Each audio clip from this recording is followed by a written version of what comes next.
G'day guys, how you doing? Welcome to Rukshan On X. Sorry, I didn't anticipate the show starting. I was actually reading up on some of these breaking news. But thanks guys for joining with me tonight on another episode of Rukshan On X. It is usually the opposition podcast that we do at this time.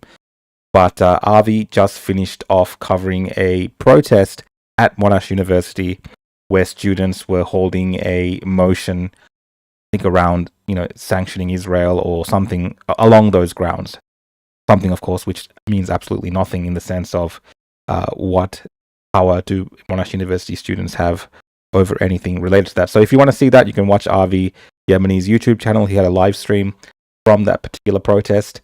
But so he's not going to be joining tonight for the opposition podcast. So I thought, what I'll do is do another episode of Rukshan On X, as I know some of you guys are used to us coming on at 7 p.m. and doing the opposition podcast. So didn't want to leave you guys hanging in the dark, as it were. And I thought I will come in and do a show because there's been a lot of breaking news in Australia today, especially in Victoria as well. We've had some tragic events with the death of some police officers as well as injuries, and now a manhunt. So I'll touch on that story, obviously.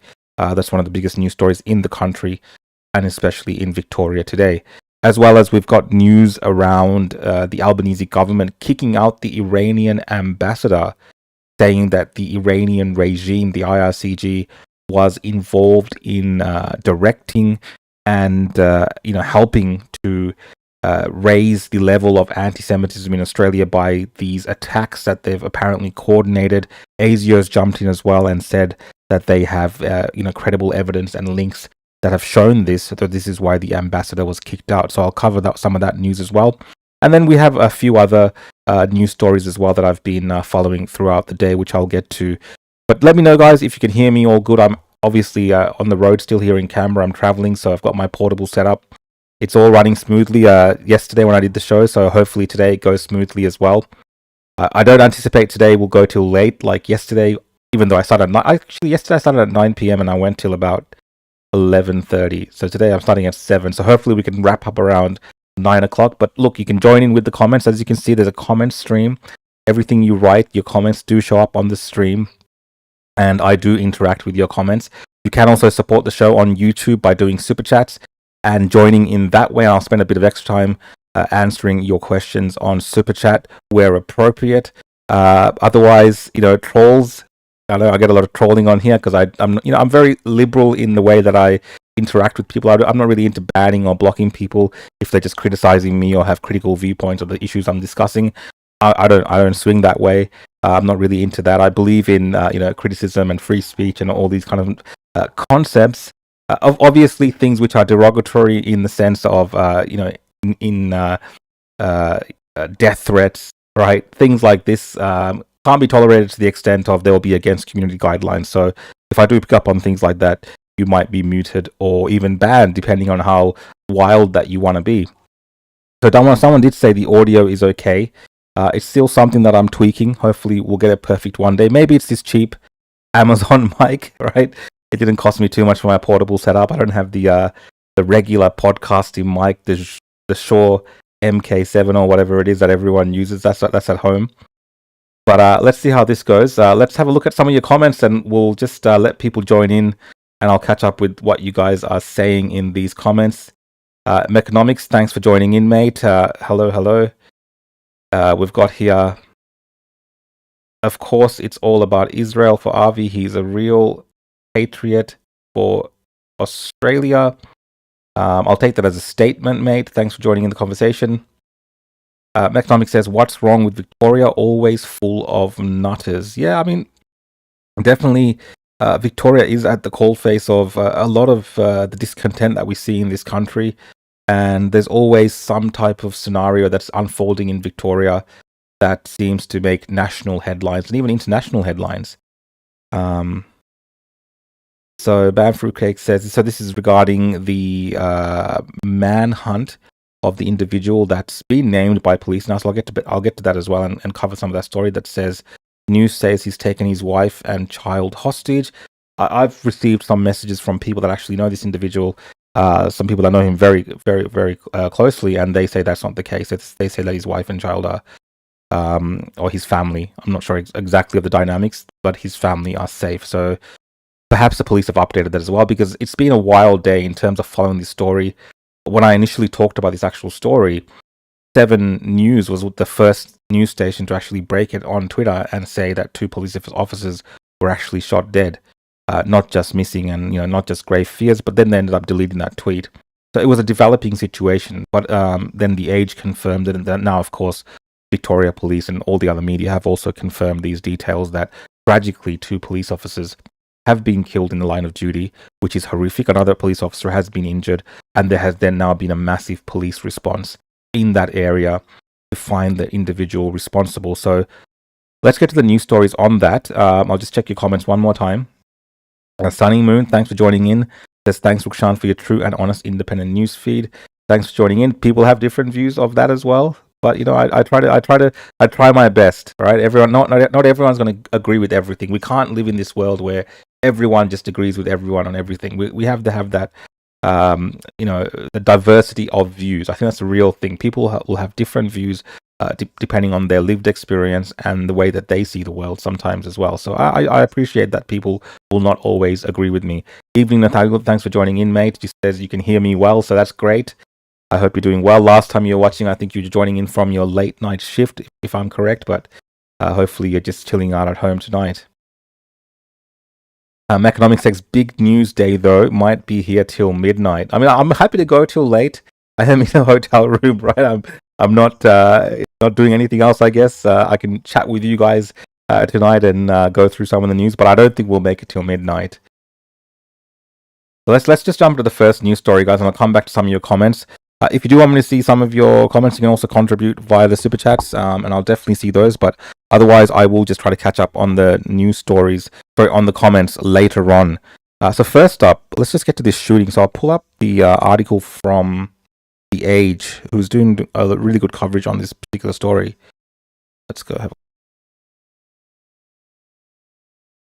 So I'll just give some context for people that might not be aware of this if you're outside of Victoria. So Porepunkah shooting, I think I'm saying that correctly. Porepunkah shooting. Weapon stolen from fatally wounded officers. Alleged offender a sovereign citizen. So we're already seeing some of the framing around this story. And again, I'm not going to say that we have the full story yet, but based on posts made by this individual and certain views that the media have taken, as well as some people online, they have labeled this individual a sovereign citizen. The alleged gunman who fatally shot 2 police officers in Porepunkah on Tuesday has been identified as Des Freeman, a 56-year-old conspiracy theorist who has repeatedly espoused hatred for police and authorities. Let's see if we can make the writing a bit bigger. Can you guys see that? I think that's a bit bigger. Freeman is a self-proclaimed sovereign citizen, remains on the run from police with his wife Marley and at least one other family member. Freeman allegedly shot 2 officers dead and seriously wounded another after shooting at a rural property in the small town of Porepunkah, about 300 kilometers northeast of Melbourne and 7 kilometers from Bright. So I think most of us would know Bright. If you live in Victoria, it's a beautiful part of the world, and so it's very near Bright. Freeman made headlines in 2021 when he attempted to privately prosecute then Premier Daniel Andrews on treason and fraud charges. Freeman was arrested outside the Murtfield court before the December 2021 hearing, where he described the officers as scumbags and criminal filth who were obsessed with power. On another occasion in 2020, he called an officer who pulled him over for speeding a terrorist and a corrupt scum. In a statement issued late Tuesday afternoon, Victoria Police said 10 police had attended the property on Raynar Track, which runs south of Mount Buller Road, shortly after 10:30 a.m. On Tuesday, when the shooting occurred, a call for urgent help at the property was made at 10:55 a.m. No other officers were physically injured, but they remain at the property along with members of the Special Operations Group and Critical Incident Response Team. So before I keep reading the rest of the article, I'll bring in the some of the statements made by the police today during a press conference. So let's see if I can load that up. Give me a moment here. Confirm tragically that I can confirm tragically that 2 of our fine Victoria police officers today lost their lives in the line of duty. At about 10:30 a.m. today, a team of 10 staff went into an area near Bright to execute a search warrant. They were fired upon. The 2 deceased officers are still at the scene. A 3rd officer was seriously injured and is currently in surgery in hospital. We have deployed all specialist resources into the area to arrest the person responsible. Detectives, special operations groups are currently there looking for this person. This is a terribly tragic event for the Victoria Police, the police family, but not just here, across the country. I have many messages from colleagues around Australia and in fact globally. We all feel this. My priority is to support our people out there. It's also very important that we wrap ourselves around the friends and family and colleagues of these officers who so bravely gave their lives to support their communities. I want to further assure the rural community around Bright that we will do everything to bring this person into custody so that your community is safe. Can I please ask you just to stay at home, not go out and about at the moment until this operation is concluded. I'm leaving now to head to the area to support our officers and support the operation. Thank you. So that was a statement, some of the statement put out by Victoria Police, and that is the police commissioner, our new police commissioner here in Victoria, Mike Bush. I think that's correct. And he's actually, I believe, from New Zealand, if I'm thinking about the correct individual. So he's been hired from New Zealand to work in Victoria. That's a whole nother story. Maybe no one in Victoria wanted the job. So you heard some of the statements there from Victoria Police. And obviously it is very tragic when officers in the line of duty, right, family men who are doing their job, are ambushed, as it's being alleged, and killed in cold blood, right? And they don't get to go home to their families. I mean, anyone that's serving as a police officer, anyone that's in type of any emergency services, always worries when their family members go out to work. This is the worst case scenario. So it is a big tragic event. Obviously, this is going to be looked at very closely. It is an active situation, at least as far as before I came on this show. This particular gunman was out on the loose still, and police are still hunting for him. But there's been all types of media reports around this, and we won't really know the full story surrounding this, at least until the individual is captured by the police, or later at a later time when a lot of this information is gone through, and we find out the exact reasons of what went down at that particular property. Whether there was body camera footage worn, if you had 10 people go into a house to serve a warrant or to talk to this individual, obviously it is somewhat of a serious issue. Now, I've also had seen online on X, as well as received messages from people who are close to law enforcement, and I'm just going to read one of the messages that I've received from someone. I'm not going to give any identifying details. So this is with regard to the police shooting. I've heard that the police commission, that the police in that area had requested more help with the operation, with serving the warrant. And they're saying that the commissioner or whoever was in charge or responsible for this denied their request. I think it's for a critical incident response team, and then the 3 local police and 2 other officers that went, and other emergency response officers from the local went, that they weren't really adequately protected, knowing the history of this individual that they were dealing with. They had requested extra help. Now, I don't know the validity of that, but I have seen that floating around online from people who are ex-police members as well as these messages that I've received. So there might be a little bit of truth to that. In these police circles, they might know some information around what transpired before the police went to this particular location. But it's really hard to tell at this early stage. No doubt there will be a very detailed microscopic analysis and investigation of the police handling of this matter as well, because in this incident we do have multiple members of the police force being killed in action. Now, let's go back to this article from The Age, and I'll keep reading it after we watch that statement. 3 police sources not authorized to speak on behalf of the force told this masthead that police had attempted to attend the property to execute a warrant over historical sex abuse allegations when Freeman allegedly shot the 2 officers dead in an ambush and wounded the other. Police sources confirmed earlier on Tuesday that Freeman was living on a bus on the property and was now on the run with family members, including children and his wife, Marley. However, at a press conference, Victoria Police Chief Commissioner Mike Bush could not confirm whether Freeman fled into the bush alone, nor did he confirm his identity as reported by this masthead. He was seen going into the bush alone. We don't know exactly where his wife is at the moment or the children, and we have no information to suggest whether he is with or without them. We are still looking to locate his partner and 2 children, but he was not seen to head into that bush with them. Now, I did receive, just before I started this show, a message from someone that knows this individual. I'm not going to give any details about who this person is, but he is a close associate of this person, and this is what he had to say. I'm just going to read it word for word, the message that this person sent me, and this is someone that knows this Desi Freeman individual very well. And it's not my opinions of this individual, but it's a statement directly from someone that knows him. The shooter, Desi Freeman, is someone that I know. He has been harassed relentlessly for years by police and social services because he wanted to homeschool his kids and not vaccinate them.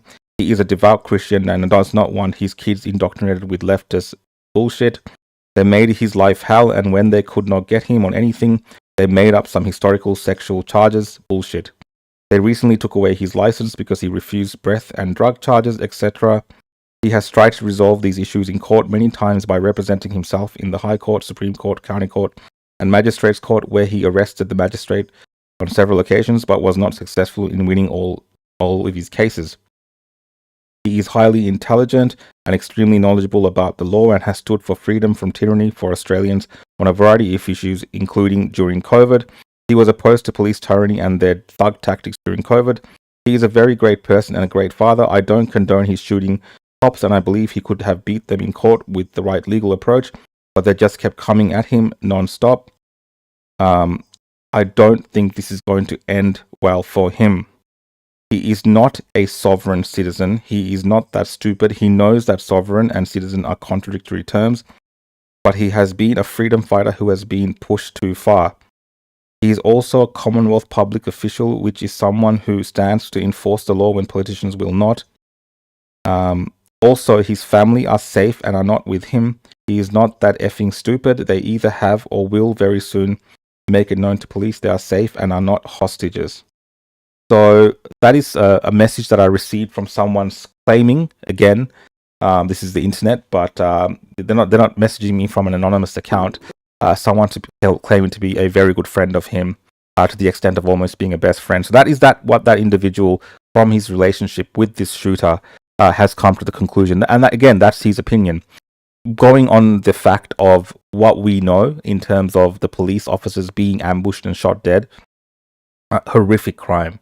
I cannot in any way condone that for whatever reasons that people may have. It's very hard to say that is an appropriate response at this point. There is no way whatsoever that we can reconcile these two different things, right? So it's a very tragic event. It's a horrific event, and in the interest of justice, this individual either has to turn himself in if he's on the run, or the police have to hunt him down and catch him if he's gone on the run. And unfortunately, during that process, it could result in further death, especially or injury to the police that are working, which is the paramount consideration. These people who are serving the public, as well as to the individual themselves who's on the run. But yeah, it is not a good situation whatsoever, and there's no way that this particular action should be looked in any type of favorable light, despite whatever interactions this individual may have had with the police in the past. There is almost no explanation that we can possibly accept for killing individuals like police officers, what appears to be in cold blood by ambushing them at the moment. Now, again, it's very early days and more information can come out. But as it is right now, this type of action needs to be heavily condemned by members of the public and by anyone that's a good individual as well as government. All of those people must come together and condemn these type of actions within our community, because I don't think it's acceptable to take the law or whatever it is into your own hands if you think there's some wrong that's being done to you. So let's have a look at some of the comments that you guys are sending my way, and we will get to some of the other news stories surrounding this straight after. Sorry guys, I just didn't realize it was zoomed in while I was reading that article. So let's have a look at your comments, guys. And you can do super chats as well on YouTube if you want to support the show, but I will try to read some of these comments going through.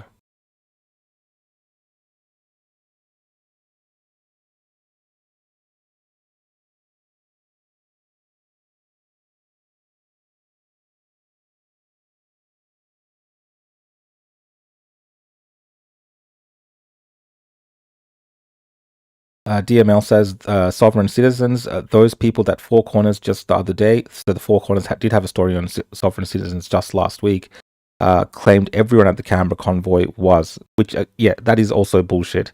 Not everyone at the Canberra convoy was sovereign citizens. Perhaps there were people that had these kind of views and identified as such, but the vast majority of people there were not from that vein. They were, ordinary, everyday people that probably had no idea about any of those things. They were just there because of their frustration with the government when it came to COVID mandates and the lockdowns, which we know today was whatever people may have thought back then of people's actions during that time. We know today that a lot of those actions by the government were not right. They themselves admit that today, that they overreacted.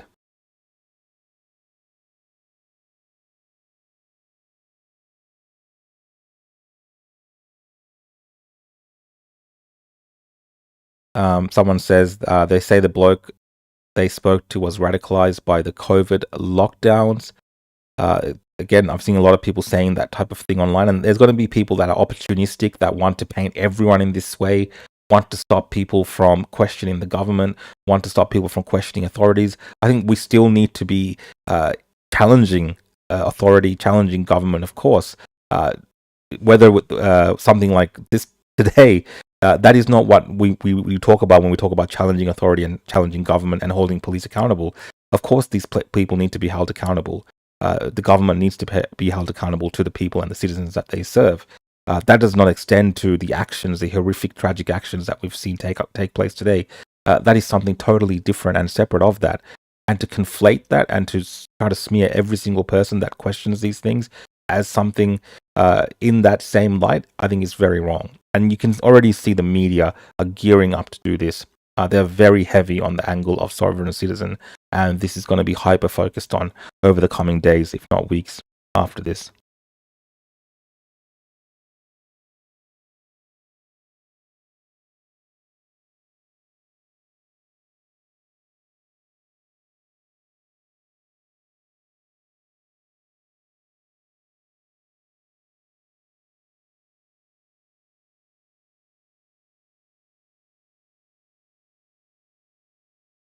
Hamish says, please, I am in no way condoning this kind of behavior, but should we not be worried that this kind of behavior is going to become a bit more regular with the extended pressure put on general population by government in regarding ever-increasing cost of living and desperation faced by many?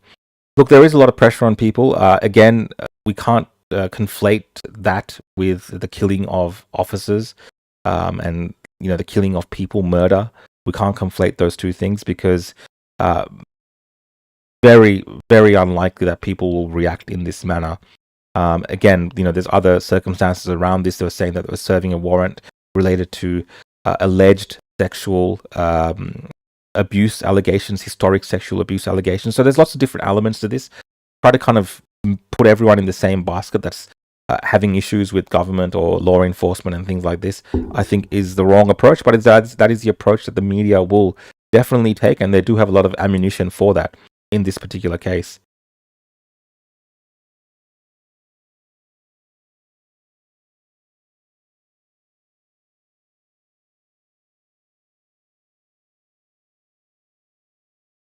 Peter says the term sovereign citizen is an oxymoron. You can't be both. The term will be used to define anyone that opposes actions of the government, law-abiding or not.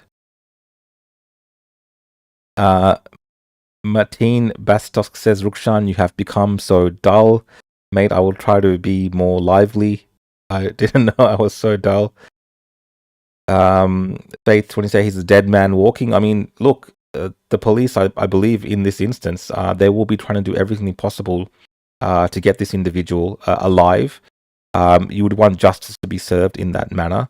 But you never know with an individual like that. I believe the reporting earlier was that he had taken firearms from a police officer as well as a police radio. Now, whether they're communicating in a different manner or not, now to avoid him from being able to listen in, I don't know those details.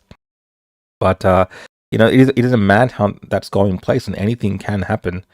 Even during this show itself, we might find out that this individual has been caught.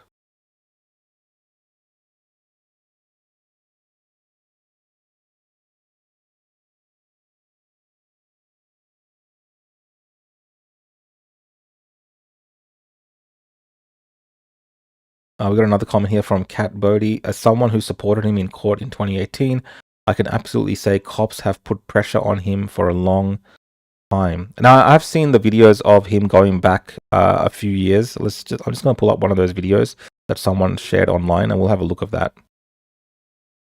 Give me a moment while I bring it up.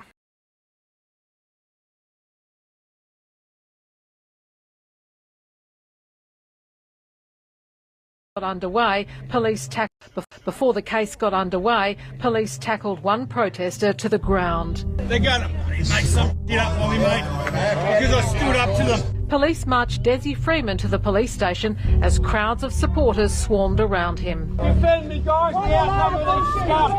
We have a right of self-defense against these terrorist criminals.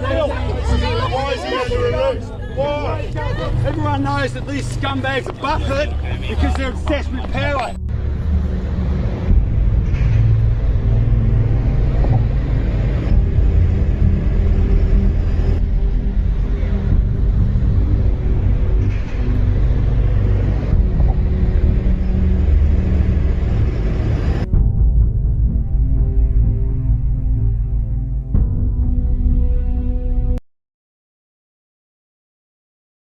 So let's see what this person says. This is from MD Tolton. MD Tillen? I don't know. It says, Desi Freeman once tried to arrest judges with his Facebook law degree, shouting about treason and waving Section 458 around like a lightsaber from Aldi. So clearly some individual that doesn't like this person. Back then, he was just another sideshow screaming outside a courthouse during a hearing where Dan Andrews was being charged with treason over his handling of COVID. The regime that left thousands of Victorians broken and mentally scarred.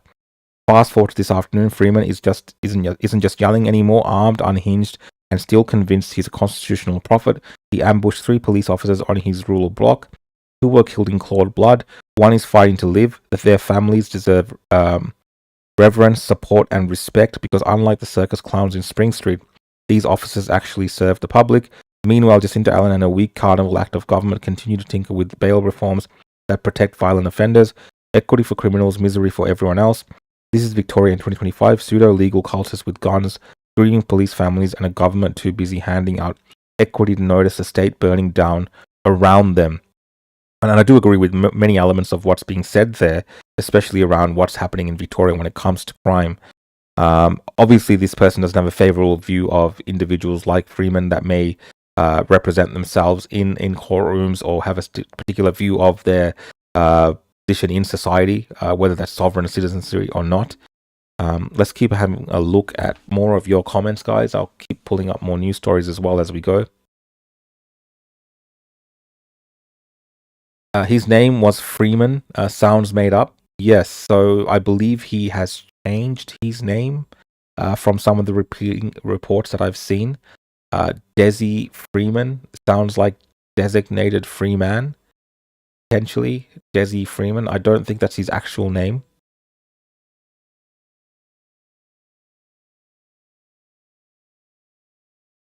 Someone says, CRFL Oz says, if this was a left-wing stream, half the people opposing the discussion would be kicked out. Nobody's been kicked out here.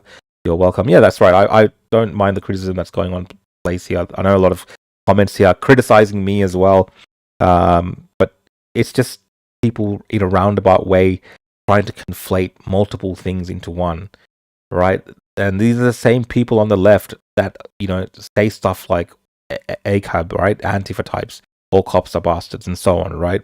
These are people that have no respect for law enforcement. For me, as someone that highly respects law enforcement and the rule of law, I think these officers do an amazing job in the sense of putting themselves on the line to protect the interests of the wider public.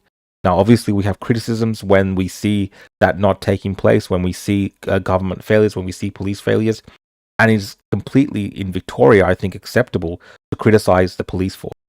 We've had all types of scandals involving Victoria Police, whether it's high-profile political scandals like the Lawyer X scandal, whether it's the treatment of Victorians during the COVID era.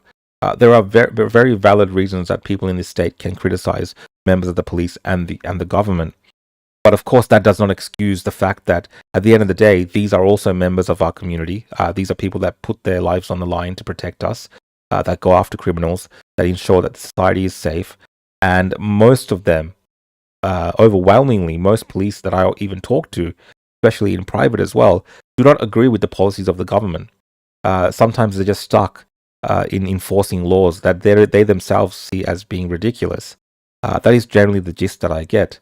So, you know, these are also our fellow Victorians, our fellow Australians, and we have lost two of them. One is critically injured. And of course, we should be mourning that we live in a society where this is happening. It's tragic.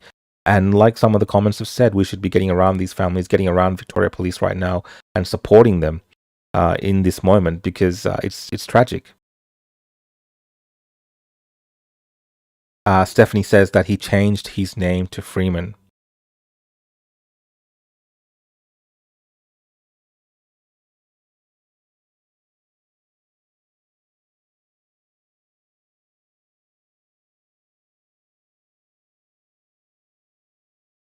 All right, guys, I'm going to keep going with the news stories around this. So keep going with the comments. I will try to bring some more up later. Let's have a look at what's happening on X around this story as well, so I can bring in some live news around this.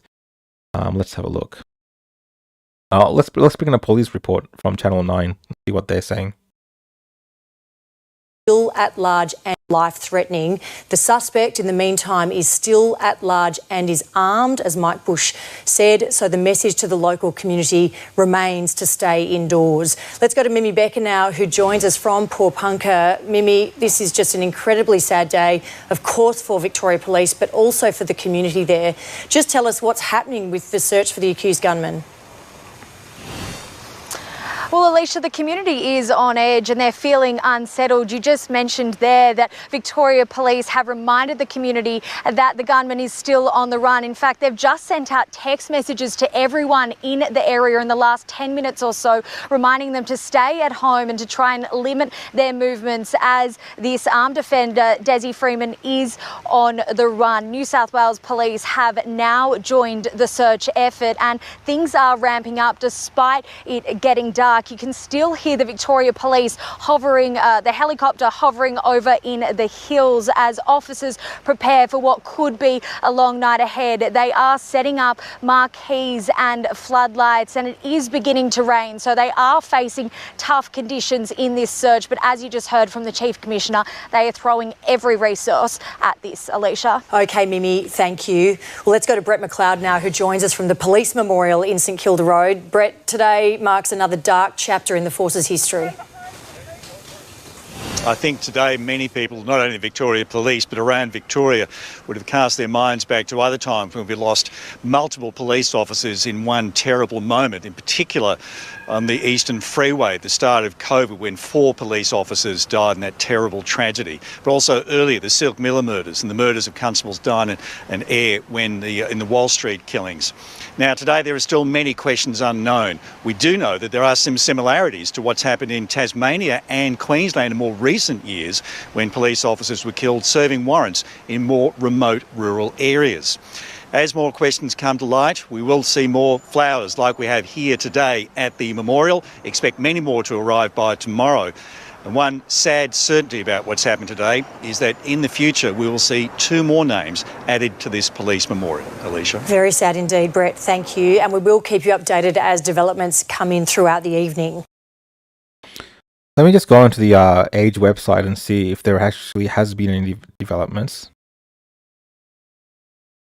And I'll just bring up the latest. All right, let's have a look. There is some updates here. So 7:29 p.m. Premier declines to comment on sovereign citizen movement.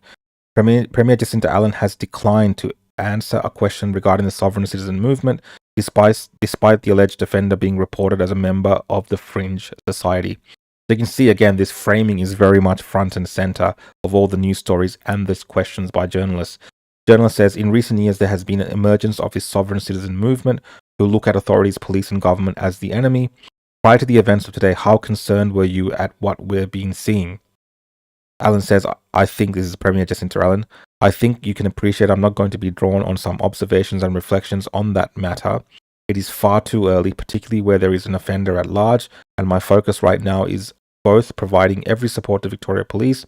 The Premier added that she intends to speak with the family of the killed police officers at an appropriate time. We've got some other comments from the Premier there. So I think in terms of what's happening right now, he is still on the run. But you can go on the Age there. They've got a minute by minute type, well, not minute by minute, but every so often they do an update on the particular story. What movement? So they're saying the sovereign citizen movement specifically. So they're trying to link him and this incident to that particular movement.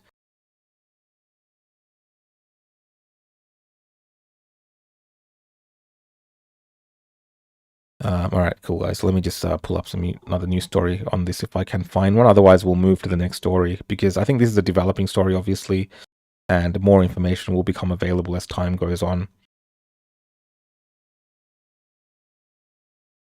All right, next up, we have the Albanese government. Something that I wasn't expecting today, which is, I don't think anyone was expecting. I think it's the first time in almost 60 or 70 or something like that. It's a long time where an ambassador has been kicked out of Australia. And this time it's the Iranian ambassador. So let's have a listen in to see what this is all about.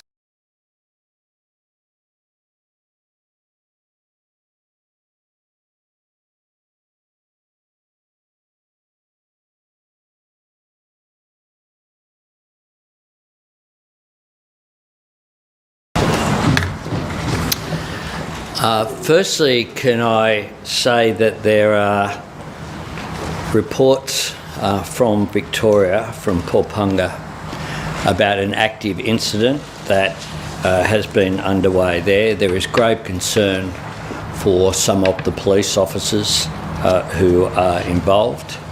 Our thoughts are with the police for the work that they do each and every day. The men and women who wear our uniform and wear the uniform of the police force take risks each and every day, and the Victorian Police Commissioner will be providing updates during the afternoon as more facts that are able to be released become clear. Commissioner. Yeah, so this was early on during the day when this news story was just breaking. So this press conference by the Prime Minister was already announced on a different matter, but I thought I'd just leave his comments around this as well, just so we can hear that. I did also see an interesting message just before a comment come through from someone, Jess. Thanks for sharing this information, Jess. So Jess says that they just received a text message to stay indoors, and she lives about 30 minutes away from that particular area. Thanks for sharing that information.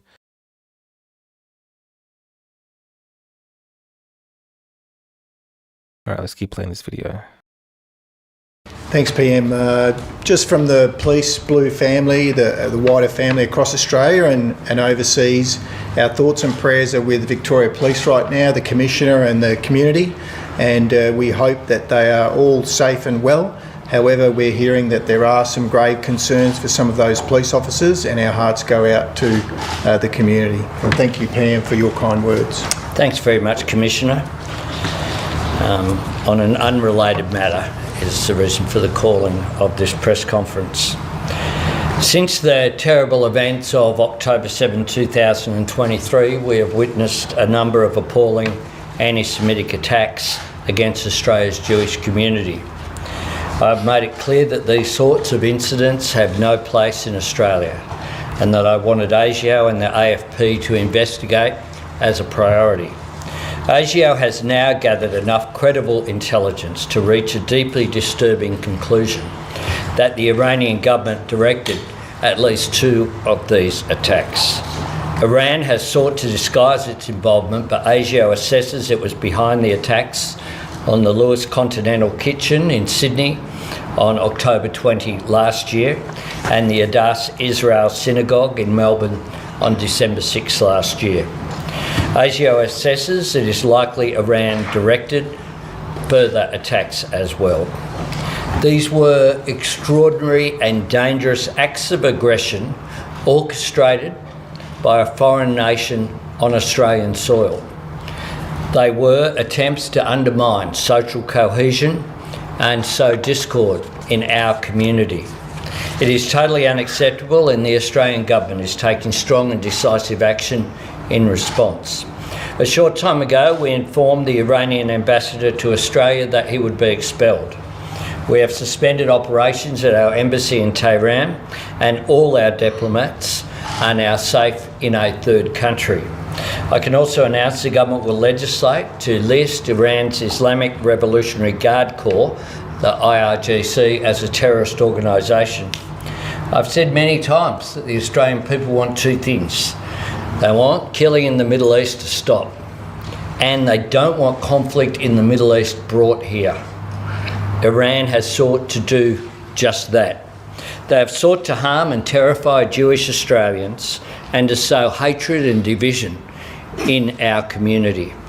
The actions of my government send a clear message, a message to all Australians that we stand against anti-Semitism and we stand against violence, and a message to nations like Iran who seek to interfere in our country that your aggression will not be tolerated. I'll hand over to the ASIO Director General, Mike Burgess, and then I'll stop it there. We'll come back to the ASIO Director General, but I just wanted to bring up this interesting point that I saw that was made by Australians versus the agenda. So let's just have a look at some of the commentary around this and what people are saying based on that. So, sorry, I've got a lot of videos saved.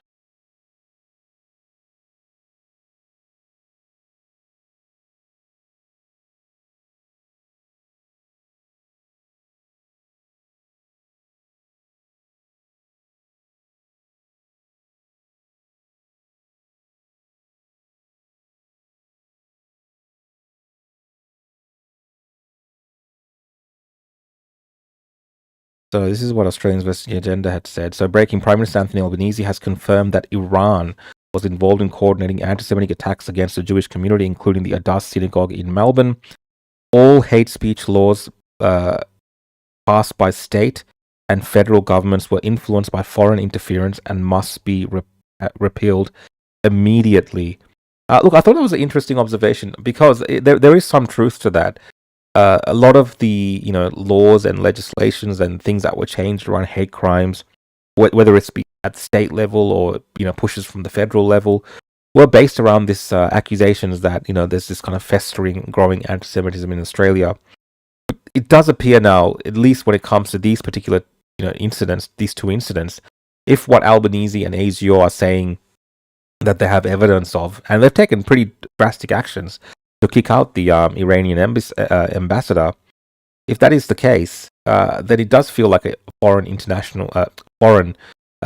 interference operation in Australia that's then shifted the laws of the country. So, was this a foreign interference campaign designed to, make it harder for Australians to talk about certain issues? And it's a valid thing to raise as a question. Whether that will lead to changes, I don't know. I think a lot of this is now set in stone unless there's massive pushback from either the community or other governments or politicians that have the ability to make changes. But then also we have the issue of these are just 2 incidents. We've had dozens, if not maybe 50, 60, 70, if you count all the different small incidents that we've had, where it does show a rise in issues surrounding anti-Semitism in this country. Foreign interference just does add another element of, it's a hard one to read, but definitely, to think that Iran was involved to that extent would lead people to have a lot of different questions about things that have happened surrounding this. I think that's valid to have those concerns. I did just get a super chat, so let me just pull up the super chat before I continue on. This is from Abby. Abby, thanks again for joining in for another episode of Rukshan on X. Avi is still avoiding being in the pink tutu. We should have had the opposition podcast on tonight. But Abby, you say losing a loved one by murder tears you apart unlike any other loss. You are exposed to true evil, which is haunting, horrific for the families and friends. 100% Abby, I agree with you. Those police officers would have gone to work this morning like any other day, and now they're no longer with us. It is horrific, it is tragic, and to die in the circumstances which have been speculated on or alleged in the media right now that it was via an ambush. These things do happen in Australia from time to time, but if we compare Australia to other parts of the world, we're not, the levels of crime and gun crime is not the same as somewhere like America. Police in Australia would feel relatively safer on the job of being in these type of interactions. But when you are in the line of duty and something like that, like this does happen, it is shocking and tragic all the same. All right, so let's have a look at what people are saying about this Iranian ambassador being kicked out, and the fact that Iran itself has now been, I guess, linked to a potential domestic terror attack in Australia, which is the Adar synagogue fire that burnt out most of one part of that building. And it's also interesting to know that at the time, a lot of people were making accusations that this was an inside job. They were blaming the Jewish population here in Victoria. Some people, I believe even Oz versus The Agenda, who is now saying, was sharing that particular view. This about all hate speech laws passed by the state and federal governments were influenced by foreign interference and must be repealed immediately. At the time, I do remember him and some others kind of alluding to the fact that maybe it was an inside job. The particular people that were interviewed on the scene, they didn't believe in their stories, and so on. So there's been lots of different views surrounding this story that have come about, and we do have the incident of the hoax thing involving the caravan in New South Wales, but that's also linked to some type of criminal activity from an individual overseas in the Middle East. So looks like a lot of different, influences within Australia itself, but also coming from foreign influences that are trying to cause social issues and drama in this country. To what end? I don't know. If their goal was to achieve disharmony in the country, certainly they've been somewhat successful. Let's bring up some of your comments surrounding this Iranian issue, and then I'll keep moving on to some news stories on that. Dean says that Albanese is covering his own backside.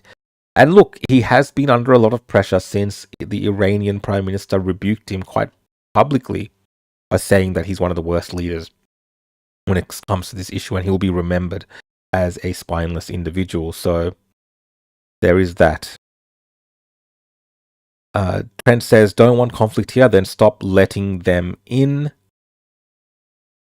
I'll take that as a statement made, but I see a lot of people saying that, people that are coming to this country, obviously, if they're going to bring in issues surrounding foreign conflicts and bring them to the streets of Australia, why come here in the first place?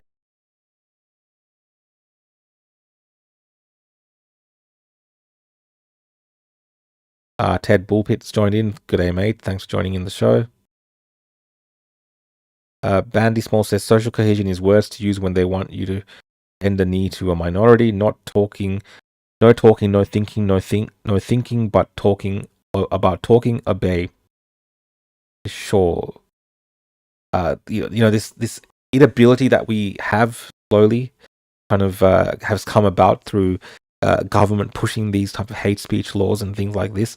We lose the ability to criticize people for obvious things that we can see, right? For instance, we have an African crime problem in Victoria.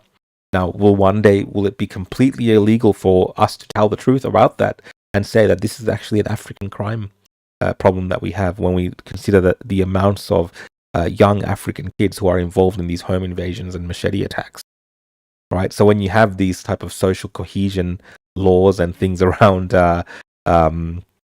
hate speech and anti-vilification, does it then change the language that we use to describe things which are very clearly happening in our societies? So definitely it does have an impact.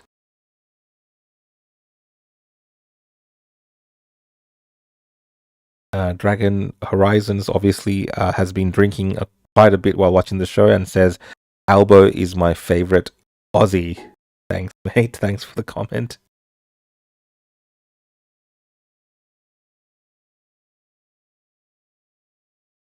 Gee whiz, IRGC victim stated that the Iranian regime was behind the protest at the Sydney Opera House on 9/10/23. Albo and his poo head that too little too late. Kenneth Albo. And I think those kind of criticisms of Albanese are valid, because I didn't even see a article from where was it? From the Australian Jewish Association. Let me just pull that up. This is from Jan 22nd, around the time of the attack. So let's just have a look at the statement from then. Following the revelation that foreign actors may be directing attacks on Jews in Australia, AJ is renewing our call to expel the Iranian ambassador. So this was a call made by the Australian Jewish Association on the 22nd of January. For many years, the Australian Jewish Association has called for the expulsion of the ambassador of the Islamic Republic of Iran.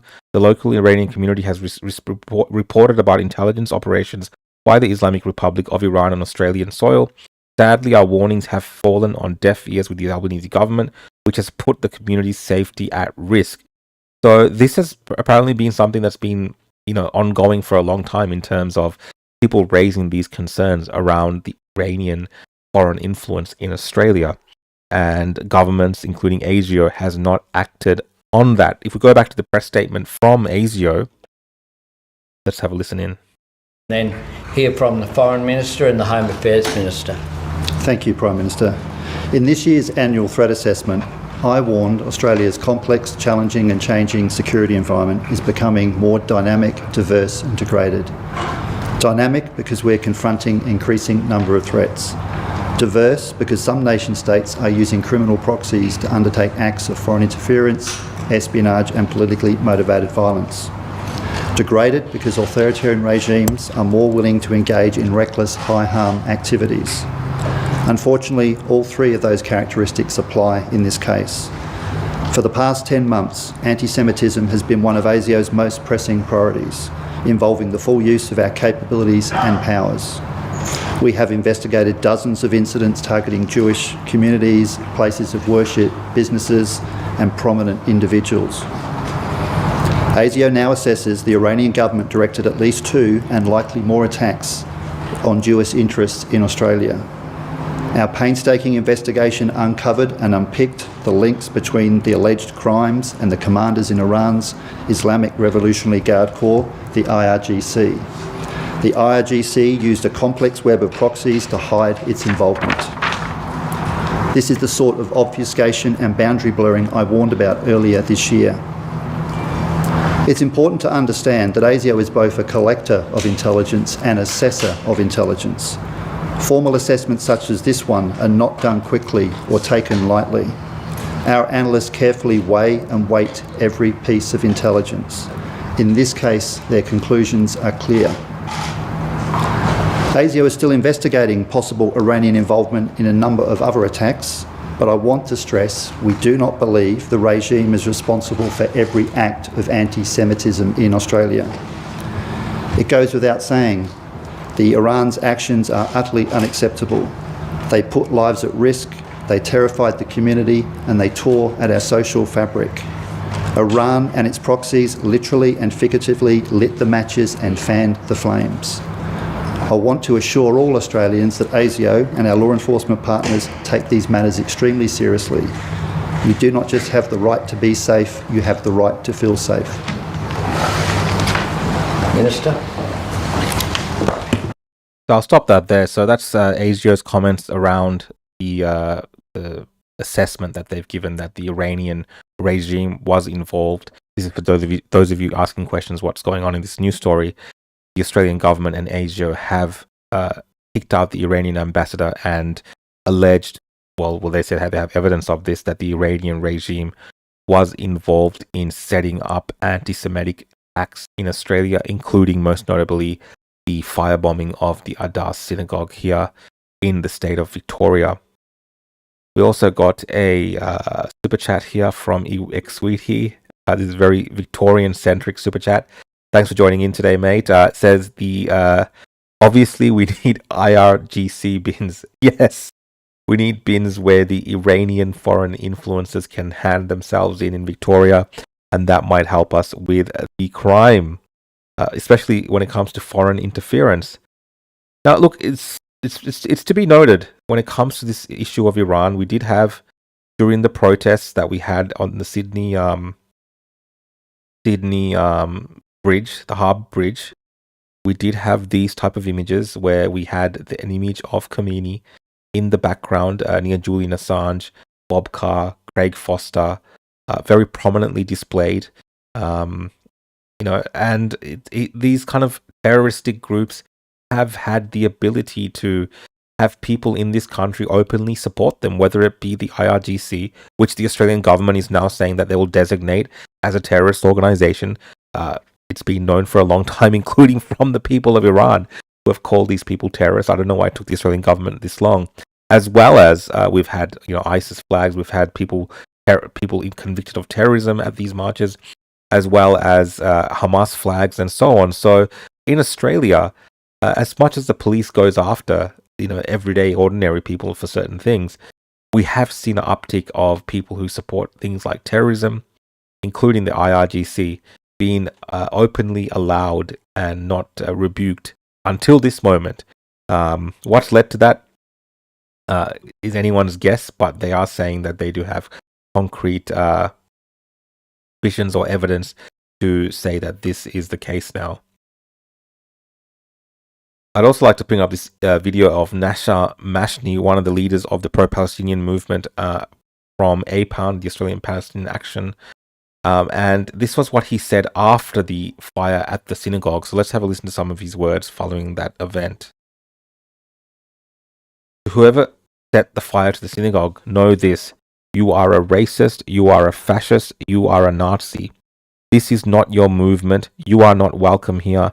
You do not belong here. This is a movement for humanity, equality, love, acceptance, and belonging. There is no room for your hate.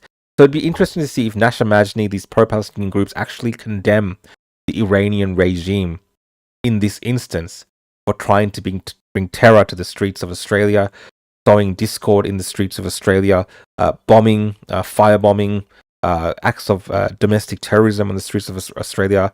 Now that the government that closely works with these types of groups, Senator Wong, for instance, has a relationship with this individual. We've seen photos of them two together before. Whether now he will now condemn the IRGC, who has been accused by the Australian government of being responsible for these attacks. Let's have a listen. This attack on this synagogue, whoever set fire to this synagogue is a racist, is a fascist, is an anti-Semite, is a Nazi, and they're not from here. They are not us. Our movement has no room. I can definitely probably say now, based on what ASIO said, that they are not from here. They are actually from Iran in terms of the foreign interference. Room for them. Our movement has no room for hate. If you've got any hate in your body, you do not belong here. We condemn that act, and we stand here with our brothers and sisters and our siblings who are Jewish, who show up every single week. A big round of applause for them. And for every Jew, we stand in solidarity with them, because our fight is not with Judaism, it's with Zionism. And it's not just with Zionism, it's with every form of racism, however it manifests itself, every form of superiority. however it manifests itself, be it homophobia, misogyny, the patriarchy, Islamophobia, every single one of those hates has no place in our movement, and if it looks like you, piss off. Well, yeah, Albanese and ASIO have told the Iranian ambassador to piss off from Australia, and the IRCG will be designated a terror organization. And this is what Nasser Majni was saying on the 8th of December 2024, I believe the week after, or a couple of days after the fire at the synagogue. So now we know, Nasser, who's responsible. I hope you come out and condemn them at the next rally and condemn the actions of the Iranian regime, if you so believe the Australian government. I'm not holding my breath, though. I'll be very surprised if they actually do this, because already I've seen online a lot of people saying that, well, it's the Israelis that did this. They've somehow got something over Albanese. They forced his hand for him to come out against the Iran instead of blaming Israel, who is apparently responsible for everything in the world. At the same time, this is the same Albanese who's obviously recognized the Palestinian state, who's had a back and forth with Benjamin Netanyahu, the Prime Minister of Israel, and had very choice words about what's happening in that country, including Senator Wong and so on. So it's hard to understand the reasoning of people that just blame Jews for everything, especially when at one point they take the words that are said by the government as being gospel, and then the next point they're like, oh, well, on this particular thing, nah, Albanese is lying. But on the other one, he's correct, right? This is almost like the time when Albanese was praised by Hamas, and then he told people, well, you can't believe everything that Hamas says. They spread a lot of propaganda, but, we believe all these other stuff they tell us, right? Like, it's just crazy. I think, Australia should be free of all this foreign nonsense, and people in government, the people in charge, should be working all the time to ensure that none of this nonsense becomes standard and normalized in this country. And anyone that's a part of spreading this type of fear in this nation should, of course, be kicked out of the country. Now, for Victorians, we have David Southwick. This is what he has said about this. Let's have a look at what David Southwick has said as an MP, a member of Parliament in the Liberal Party, and a Jewish Australian. Let's see what he says. Iran responsible for terrorist threat on Adas synagogue. Oh, let me just make that a bit smaller. Australia has now witnessed state-sponsored terrorism on our own shores. I mean, if the assessment of ASIO is correct, that's true. It's a state-sponsored terrorist attack on Australia. Iran's firebombing of the Adas synagogue was not just an attack on building, it was an attack on Melbourne's Jewish community, on freedom of religion, and the values of safety and tolerance that underpin our multicultural society. Australians will not be silenced or intimidated by an evil foreign power. As the local member for Caulfield, home to one of Australia's largest Jewish communities, I stand with my community today and every day. The message must be clear. Australia will never be a safe harbour for those who spread hate and violence against Australians. From today, things must change. It should never take a terror attack for action to be taken. We need stronger measures to protect Australians from foreign-backed terrorism and tougher action to stamp out the rising anti-Semitism on our streets, in our universities and across our institutions. So this is a statement from David Southwick, who's a member for Caulfield here in Victoria. And look, again, if we are to believe the assessments of ASIO and what Albanese government is saying, then yes, it is an actual foreign terrorist a foreign terrorist attack on Australia. At the end of the day, because this IRGC is a national entity of Iran, and they have been accused of carrying out this particular attack through their foreign interference campaign against Australia. Now, in New Zealand, Winston Peters has also chimed in and has said New Zealand is gravely concerned to learn of Australia's announcement on Iran's role in anti-Semitic attacks against the Australian Jewish community. New Zealand unequivocally condemns Iran's actions, including through proxies in Gaza, the Red Sea, and around the Middle East and the world. State-sponsored attacks designed to sow discord are completely unacceptable. I have asked MFAT officials to convey our concerns urgently and directly to the Iranian ambassador in Wellington. So the Iranian ambassador in Wellington is still there. So guys, let's have a look at your comments around this story, and I'll try to bring some up if there's anything appropriate, and then we'll move on to the next story. And if you're joining in, guys, this is Rukshan On X, my weekly show that I do, or actually do a couple of days a week.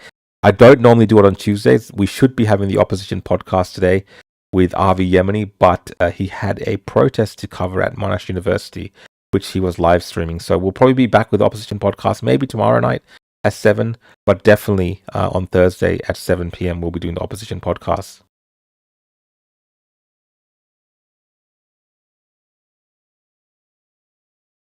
We've got here a comment from Staffy who says Albo treats Hamas supporters like constituents and Aussies like an inconvenience.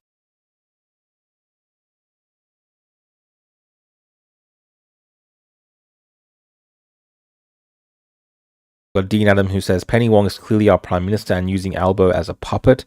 Who does Wong answer to? Winnie the Pooh. I think a reference to Xi Jinping.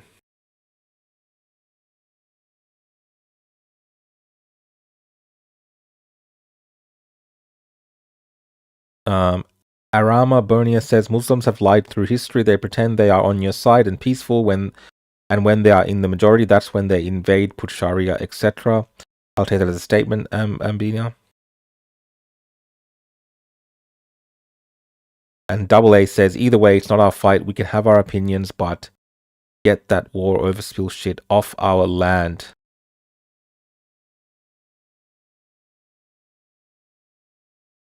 And then Natalie says, perhaps people need to get onto Rumble and Telegram and see the children being killed. And look, Natalie, I think there's lots of that footage obviously shown in the mainstream media as well. Not as horrific, as graphic as what we see on X and on Telegram. And I've seen a lot of that footage as well, and it's quite horrific. What is happening there is by no means something that should be viewed as anything other than being tragedy and horrific. And there are many lessons to learn, I guess, for the world looking at those things, but also the general, our general consensus on war. And it's a sad reflection on society that these wars do persist, they do continue on. We've been relatively lucky in the West that since the Great Wars and some other conflicts in recent years, we've had relative peace and safety away from these kind of tragic wars. Especially on the shores of our lands, if you consider Europe, for instance. But we're seeing these ancient conflicts, a lot of the time, these kind of blood feuds, still continue on today in parts of the Middle East and parts of Africa. And what we see coming from them is, quite frankly, horrific. And it's at odds with the way that we live our lives in the West. So from that perspective, we look at that and we definitely condemn the loss of innocent life. In terms of, the just thing to do, whether a nation has a right to defend itself, the way that wars should be carried out, the way that war crimes are assessed. These are all conversations that we have as people outside of that particular conflict. I think it's very different for people who are involved on the ground, whether it be in Israel or Gaza. They look at things very differently to us, who are observers of what is happening overseas, if that makes sense. But yeah, no doubt, you're right. I mean, it's horrific, the things that we're seeing, the images that are coming out of from those countries.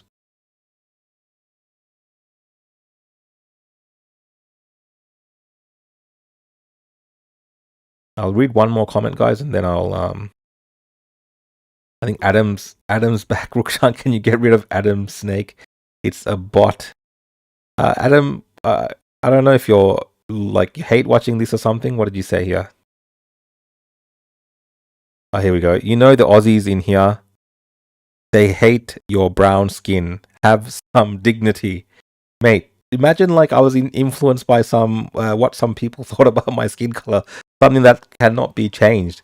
That's quite ridiculous, man. Are you that soft? Is that how you live your life? That you let other people dictate to you based on how they feel about you? Your dignity? This is the color of my skin. I've lived this way my whole life. I don't see anything wrong with it.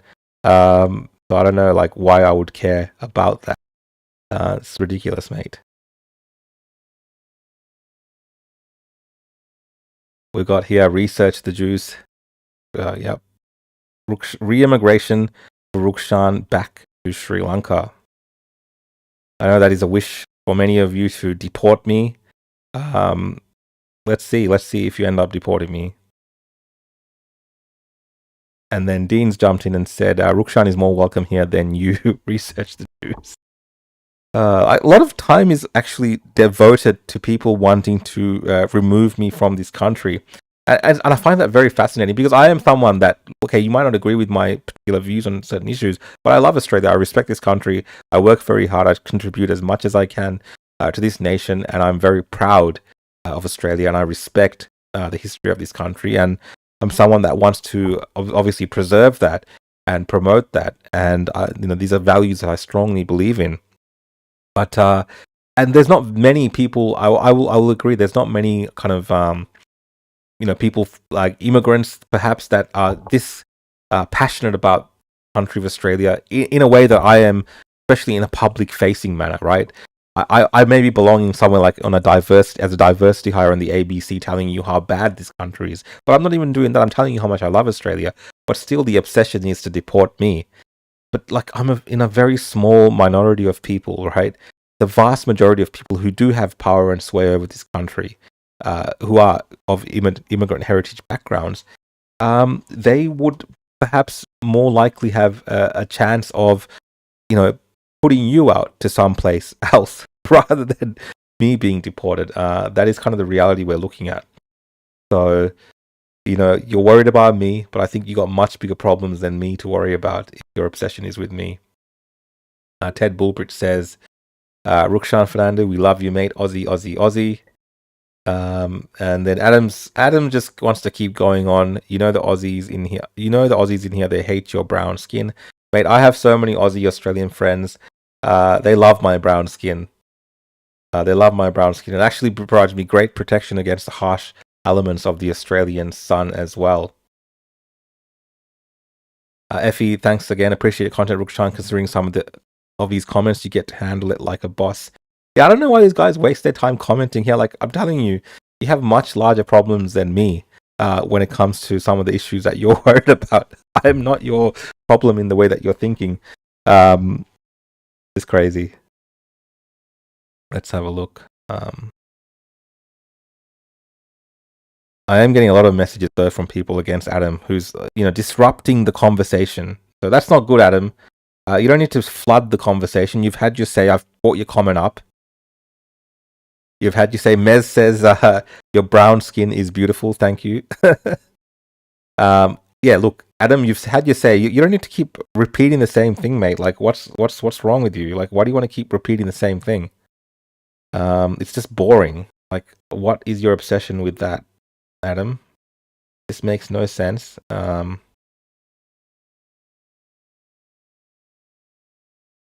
I've put Adam into a timeout, so let's see if that works. Mate, you're on timeout. You're on the naughty list. I don't normally do that, but there's no need to flood the chat. You said it. I read your comment. Everyone's seen what you think of me, and I hope you feel good now about yourself. I hope you feel good. Sri Lankan skin is glowing. Megan says, I'll read this comment. Megan, thank you for the comment. Rukshan is always welcome here. Anyone who contributes to this country and loves Australia, and everyone who wants to live here in peace, always welcome in Australia. Doesn't matter skin color or race. Anyone who has an issue with that needs to bury themselves in a dark hole. Anyone who comes here wanting to change our peaceful way of life and cause trouble, they can buzz off. I agree, Megan. I think we have to really be smart now about the future of Australia. I'm going to talk about the March for Australia at the end of the show as well, and issues like immigration. These things that we discuss on this show. Almost every time I have this show, we discuss this issue. But it's so important for us as Australians, and despite our backgrounds, no matter where we come from, to actually defend this country and to promote certain values in this country, and to fight for those, because the other side, the side that I oppose ideologically, the left, even some of these centrists, have certain views that don't really necessitate the existence of Australia as we know and love it. Right? They have a different idea for the future of this country. And I don't want to be a part of that. I don't want to be a part of a people that want to bring in foreign things into this country and change the way of life in Australia. As far as foreign influence goes in Australia, food, maybe the music, perhaps food, definitely, clothing and attire, maybe, whatever, who cares? But beyond that, not all cultures are equal. I talked about this on yesterday's show. Not all cultures are equal, and we need to protect the way of life in Australia, and a lot of the historical elements which add to this great nation's history, as well as the foundations that have built the country we live in today. So I think Adam has been muted. Adam, you will be out of the timeout a bit later on, but there's no point spamming, mate. I don't think it's called for. The next story I have, guys, is coming to you about these tariffs. So I don't know. I saw this story today, and I was like, oh, I didn't even know that this was happening. But Australia Post is limiting its services to the United States of America. So let's read this story, and this is to do with Trump and the tariffs. And I think the incompetence again of the Albanese government, which has failed to cultivate a good relationship with the United States of America at many turning points, right? So this is from news.com.au. I've always relied on those customers. Aussie businesses are left reeling over Australia Post's response to US tariffs. Australia Post's decision to temporarily suspend several services the US has left Australian businesses with large US customer bases scrambling. Did you even know that this was happening regarding Australia Post? The Trump administration has caused chaos after announcing the tariff exemptions on inbound goods under $1,230 have been scrapped. Gary Starr, the Executive General Manager of Parcel, Post and E-commerce Services Australia Post, has explained that a temporary suspension is necessary to allow Australia Post to develop and implement a workable solution for customers. Australia Post continues to work with the US and Australian authorities and international postal partners to resume postal service to the US as a priority, he said. The shake-up has left some Aussie business owners reeling. Lash Therapy Australia is just one of the many small businesses heavily impacted by the decision. The beauty brand was founded by three best friends. I don't think we need to hear their story. We don't hear the story. The founder explained that Australia Post suspension is costing her business hundreds of thousands of dollars and eroding what they've worked so hard to build. Thankfully, she and other founders had anticipated this possibility, and the business had been working for months to establish the company in America. The plan is eventually to send parcels products directly from US headquarters to customers in the States, but the business isn't there yet. So you can see that there's been a bit of a disruption around postal services to America based on the Trump tariffs. And these are not necessarily things that we foresaw would be happening in Australia, for instance. You'd think our relationship with the US is solid, that just basic things like postal services, that true, lots of businesses do export stuff out of the country to the United States of America using Australia Post services. And now that those have been impacted, it's like, what is our relationship with the United States of America that we can't even negotiate something out of these tariffs, right? That we can't have good terms with the United States of America and the Trump administration. Again, I put this blame on Albanese and his ambassador, Kevin Rudd, that we now find Australian businesses struggling to do business in the United States of America because of this postal boycott by Australia Post. It's insane, but again, nothing new for the Albanese government.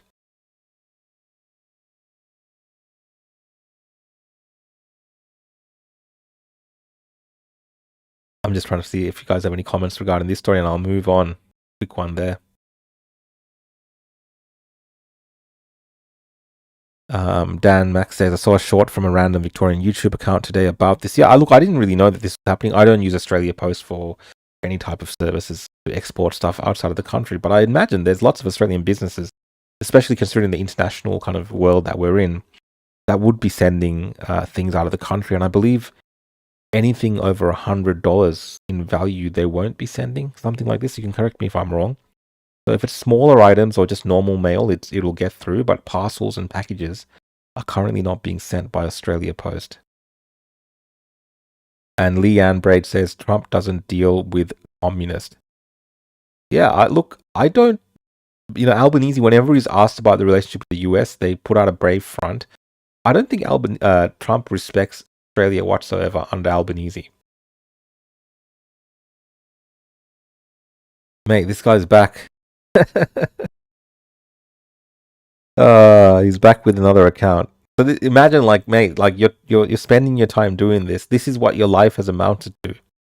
You need to find other constructive ways to engage in these discussions. Maybe consider running for office or working in a political party if you want to get these kind of ideas through, if you think they're so popular. But yeah, you're wasting your time here. Trump is letting 600,000 CCP students into America. I'm not sure that the exact story in economics. I'll take you at your word for it. But Trump is ultimately, at the end of the day, a businessman and a deal maker. And if he thinks it's in the best interest of the nation, negotiate deals with whatever country it is that benefits the American people in the long term, he's someone that I see taking those type of actions. And I think a lot of people misunderstand his technique or his methods with these tariffs by putting pressure on these international countries, because I think he's showing the power of the US, that the US still does command some sort of effect, and then that they can call the shots and they will try to get better deals and better terms for them that benefit their country, that benefit their people. And at the end of the day, that's what you want a leader to do, right? That's what you want your leader to benefit your nation. Albanese should be looking out for the interests of purely Australians first. Australia first. Right now, I think Donald Trump is doing America first. Just block me. I'm not going to block you, Adam. Why block you? It's just more fun to think that your time at this particular time of night, that you spend your time hate watching me, and life is so pathetic that you need me to block you. You can just switch off, mate. Go watch something else. Go do something. Enjoy your life some other way instead of writing your nonsense here. It's just lame, mate. Pretty lame. All right, guys. So next story. Let me bring it up. Few things lined up. Still, let me just check on the actual story that we started with, which is the police shooting, and see if there's been any updates. The latest on that I have here is that New South Wales police are assisting Victorian police officers. This was maybe posted about 10 minutes ago. New South Wales police have confirmed extra resources have been sent across the border to help Victorian colleagues in the hunt for the alleged Paul Punker shooter. However, police declined to offer more information, saying no further details will be provided at this time. So that's the latest update. And in the next hour or so, I'll provide another update towards the end of the show so we can keep an eye on if anything progresses with that story. All right, guys. So I'll just bring up another story that I've had lined up here.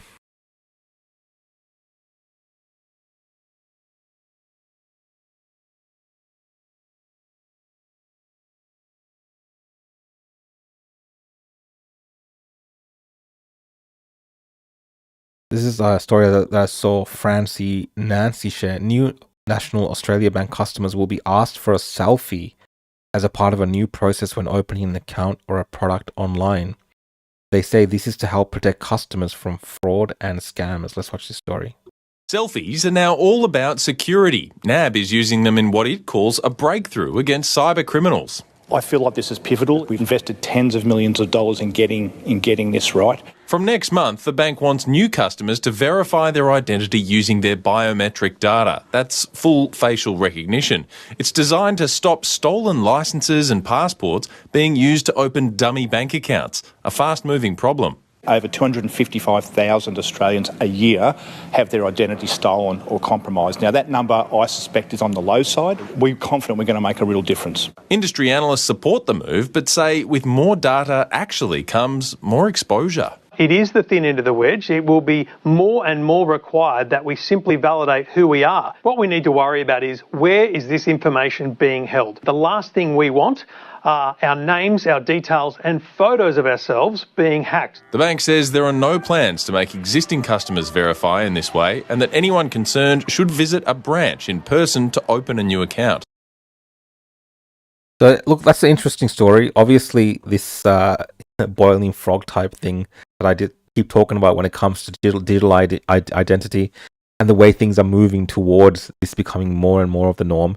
We do talk about the under 16 ban that's happening in December, and the fact that governments need some way to verify people's age, which includes some form of photo taking or IDing. Again, we don't know exactly what that looks like, but we do know they're trialing software similar to what the bank is using here. So it looks like all these elements are coming together, right? And they're putting it all down to security. And I understand the security argument because we do have a lot of scams and things going on where people have been taken advantage of. That is, I think, a generational thing, honestly.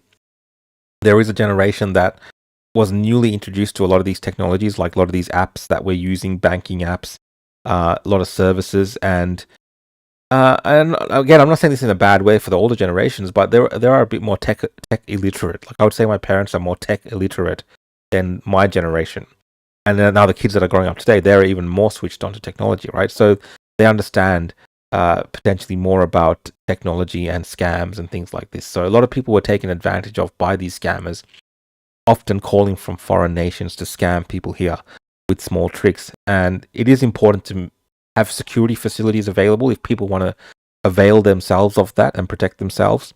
But a lot of this does feel like we're moving towards more government in monitoring of us, more surveillance, and more data that's being gathered by these private companies or these banks in this instance, right? And it was a very important issue that was raised at the end of that by that expert that they had on around the protection of that data. Because now when these banks that do get hacked, these big companies that get hacked, we remember when Optus got hacked, we've had government firms that have government data get hacked. Now the people that are hacking will have, your photo as well, for instance, from these services available. Now, I already know people use like facial images or, passports and things like this when they're signing up to certain accounts, especially things to do with crypto. I see that a lot when I'm dealing with crypto, that there's a lot of this kind of IDing that goes on, like know your customer type IDing. But typically, we haven't become accustomed to that when it comes to just general things we've always just done when it comes to banking and things like this. So it is a bit of a change, and it all feels like it's going in that one direction of creating the necessary infrastructure for these corporations to then interact with government services, which all also require some type of digital identification. And then all of a sudden you're kind of in this system where your biometric information, including your face and maybe your fingerprints and other things, will be a part of it. Someone did say, as a joke perhaps, that this will all end with them wanting our DNA. And it seems like a joke today, but it could be possible that the government or these companies would want your DNA. This is a comment, super chat from Thomas. Thomas, thanks, mate, for the super chat. I appreciate it. Thanks for watching the show. Alex Jones predicted biometric IDs back in the 90s, and everyone laughed at him. He was dead on. We are handing over more of ourselves each year. For sure. I mean, people have been talking about this. Of course, Alex Jones, who talks about a lot of these type of things which might be happening in the future. He throws a lot of things out there, but on this particular issue, he has been right. And we kind of see the writing on the wall. Like when I talk about the boiling frog analogy, like we can see it happening. We can see the changes happening. We can see that fact that more and more people don't use cash, for instance. They use digital services. They use digital cards to pay with. We see banks testing out CBDCs, like these digital bank currencies. We see the moves, even in the crypto space, of everything becoming digitized, everything becoming, on the blockchain. And yes, there's a different layer of security and protection there. Perhaps people make arguments for, but at the end of the day, whether it's decentralized or centralized, the government wants, some type of control. And the more technology that we have, where there's more cameras everywhere, the more type of AI that's available to do facial recognition, the more that we're entering into the realm in the West of entering into those kind of cities that they have in China, right? Where you're crossing the road and there's government cameras just tracking your face to see if you owe them money or if you're a bad person. I forget the term for it now, but you know what I'm talking about, right? Those things which happen where people are tracked. What's it called? It just escaped my mind. Social credit system. The wonder ideas of the WEF and the CCP. We are slowly entering into that realm through stealth. But a lot of us can see it happening, and unfortunately, there's not been much done or much that we can do to actually stop it from occurring, which is unfortunate. But we need to keep raising awareness of it. We need to have politicians that keep pushing back against it. And then hopefully, over time, we can make the necessary legislative changes, protect people as technology becomes more and more advanced. because everything is going in one direction at the moment. Now, the last story that I have is around the March for Australia. Now, there's a lot of things which is being said about this march, but I want to show you this video, which I talked about a couple of days ago as well, but I didn't show the video. Let's have a look.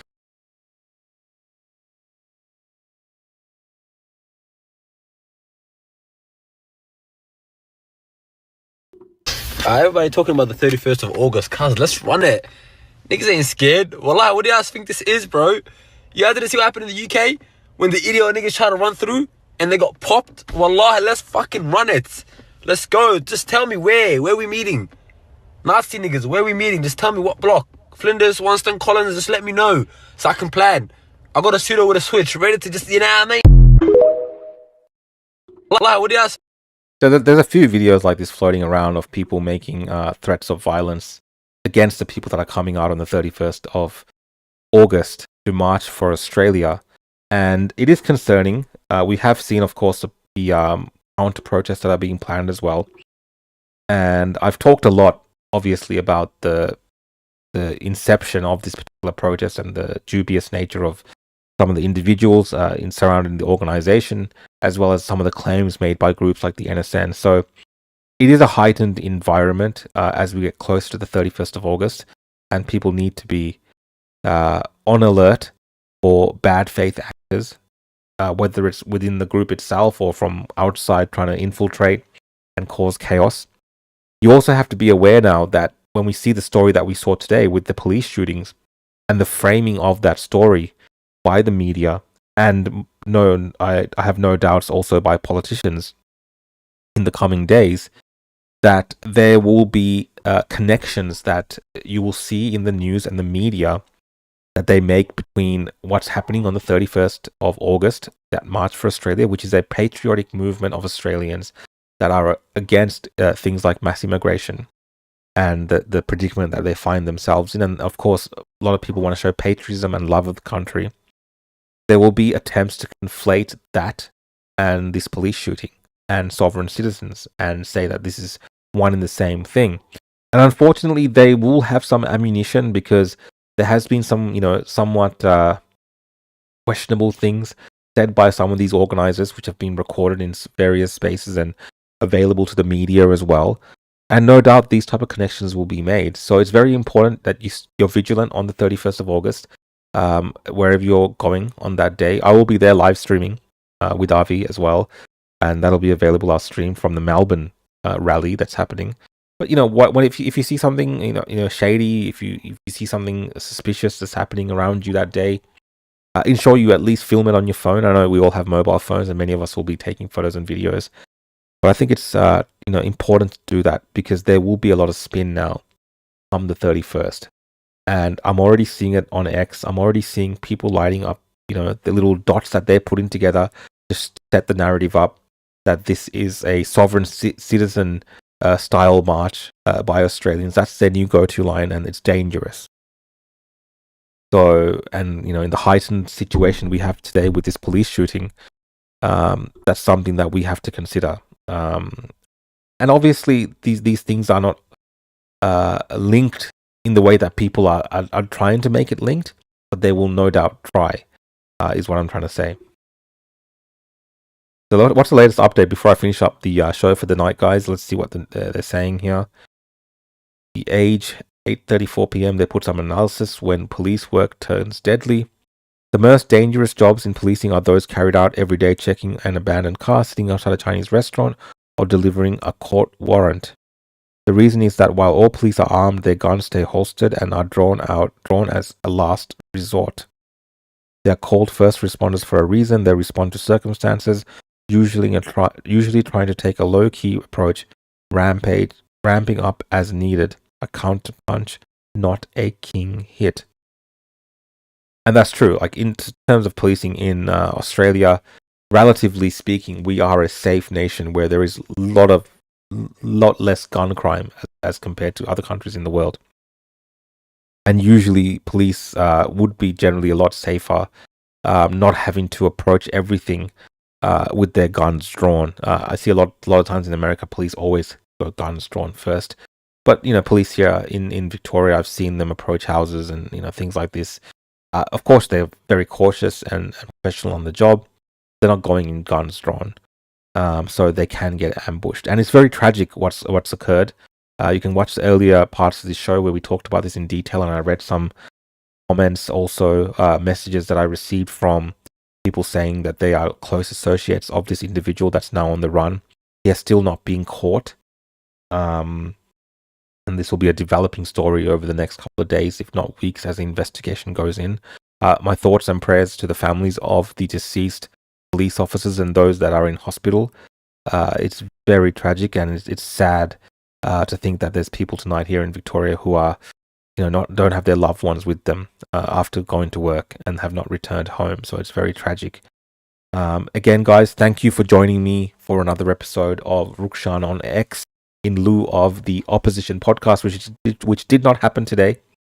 We might have it on tomorrow. I might have Rukshan On X again tomorrow, or we might be having the opposition podcast at 7 p.m. tomorrow.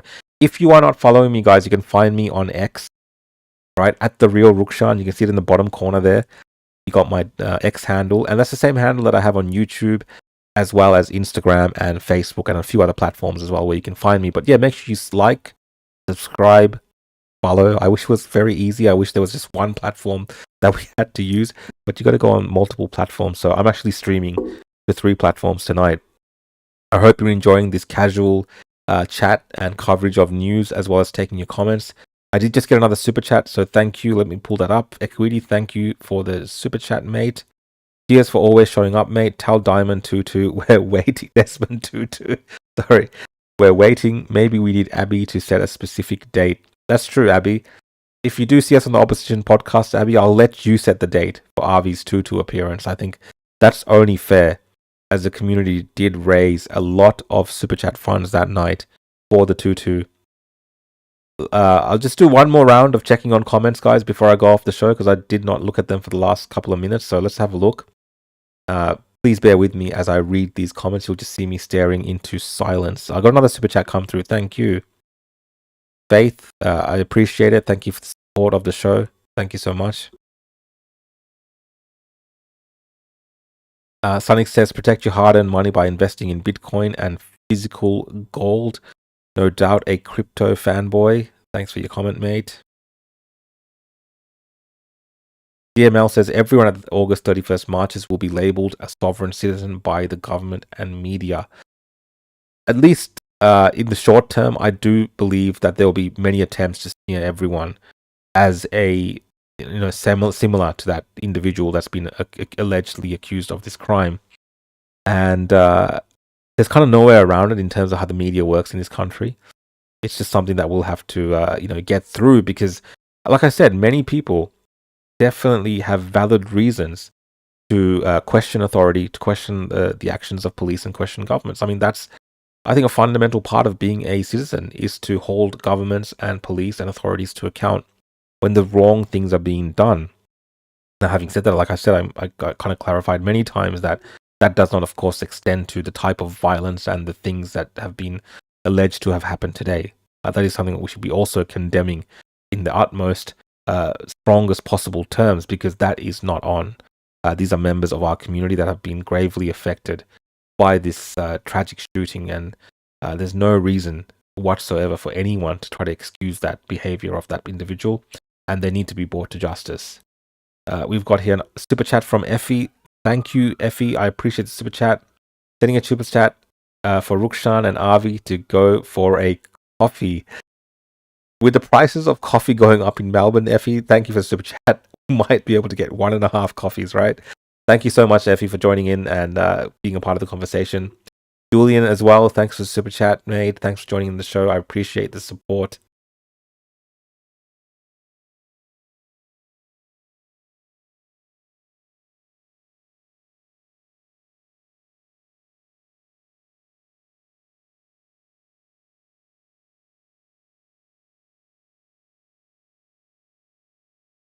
Tell him says, stay safe, Rukshan, on that day. Have you thought of going on a podcast with Topher? I mean, I've done many live shows with Topher and podcasts with Topher in the past. I might actually get Topher to come on Rukshan on X again as a co-host. We did do one episode going back a few months on Rukshan on X, and me and Topher co-hosted a chat. I might bring him back on, and we might go through some news together. That might be fun.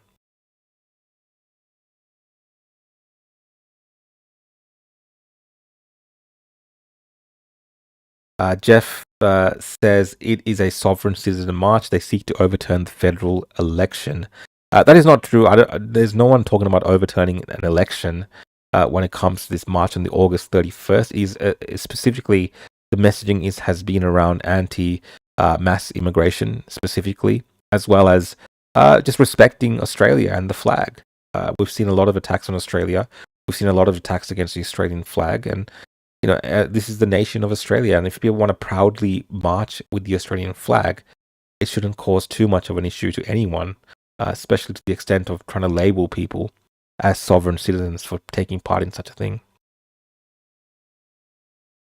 And Soulful says Australians all need to come together to outshine those who intend to divide and control. Yeah, it's purely a numbers game. So if you have an overwhelming majority of people that are there for the right reasons, then the bad actors, obviously, they'll get picked up in some instances, but the overwhelming majority is what represents a cause.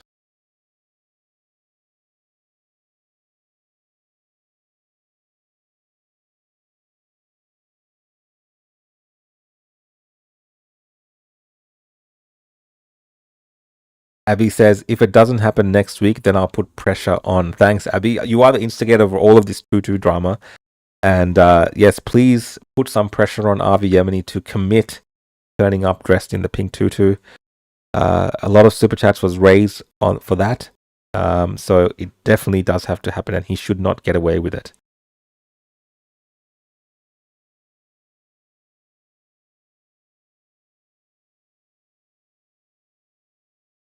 Petard says, I think it's awfully concerning that we have an Australian flag waving day, and in the week prior we have a sovereign nutcase shooting police. This sort of coincidence hasn't happened since the... Yeah, I mean, it is a coincidence. The timing is, I guess, a terrible narrative type of thing for the march, I guess, the way that it can be tied to this in a way by the media. But forgetting all of that, the circumstances of the actual incident there is just tragic. And we shouldn't downplay that by trying to link it to all these other things, which is, I think, is what people are doing, right? Like, you're literally taking the death, the tragedy of these two officers, and then trying to just smear every single other Australian with that. And I think that's a bad way to look at this. There are even police officers that support the March for Australia. Like, it's just crazy to do that. And I think we're going to see a lot of that, unfortunately.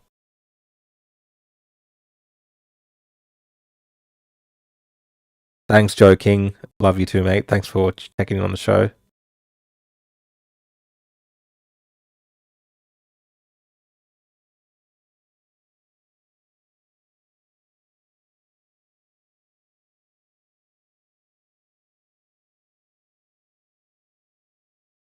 Ian says, what happened to the Russian guy that was doing what you have been doing? Can't remember his name. Been a while. I think you may be the Aussie Cossack. I think he's still holed up in the Russian embassy. That's an interesting story as well. And I'll leave with this comment. Mainstream media are the left arm of the government. All right, guys. Thank you so much for tuning in for another episode of Rukshan On X. I hope you've enjoyed this show. Remember, like, follow, and subscribe. And I'll see you guys all next time. Have a great evening. Have a great night. Take care, everyone.